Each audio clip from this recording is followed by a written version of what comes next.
നല്ലത്, മെച്ചപ്പെട്ടത്, മികച്ചത്, ഇതൊക്കെ എങ്ങനെയാണ് ഇംഗ്ലീഷിൽ പറയുക എന്ന് നമുക്ക് നോക്കാം. ഒരു പൂ കാണിച്ചു തന്നിട്ട് അതെങ്ങനെയുണ്ടെന്ന് ചോദിച്ചു കഴിഞ്ഞാൽ നല്ലതാണെങ്കിൽ നമ്മൾ പറയും അല്ലേ, ദിസ് ഇസ് ഗുഡ്, ഇത് നല്ലതാണ് എന്നെങ്ങനെ പറയും, ദിസ് ഇസ് ഗുഡ്. രണ്ട് പൂക്കൾ കാണിച്ചു തരികയാണ്, അപ്പം നമുക്ക് താരതമ്യം ചെയ്യാൻ പറ്റും അല്ലേ, കമ്പയർ ചെയ്യാൻ പറ്റും.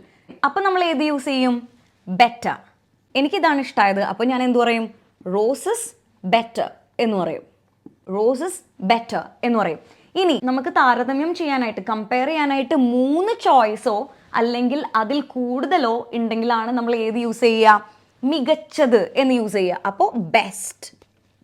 ഇതിൽ 3-ൽ ഏറ്റവും ഇഷ്ടമായത് ലോട്ടസ് ആണ്, അപ്പോൾ ഞാൻ എന്ത് പറയും, ലോട്ടസ് ഇസ് ദ ബെസ്റ്റ് എന്ന് പറയും. അപ്പോൾ ഒരെണ്ണം ഉണ്ടെങ്കിൽ അത് ഇഷ്ടപ്പെട്ടെങ്കിൽ നമ്മൾ എന്ത് പറയും, ഗുഡ് എന്ന് പറയും. ഇനി 2 ഉണ്ടെങ്കിൽ അതിൽ ഏതെങ്കിലും ഒന്ന് ഇഷ്ടപ്പെട്ടത് ചൂസ് ചെയ്യാൻ ഏത് പറയും, ബെറ്റർ. 3 ഉണ്ടെങ്കിൽ അതിൽ മികച്ചത് ചൂസ് ചെയ്യാൻ നമ്മൾ ഏത് പറയും, ബെസ്റ്റ്.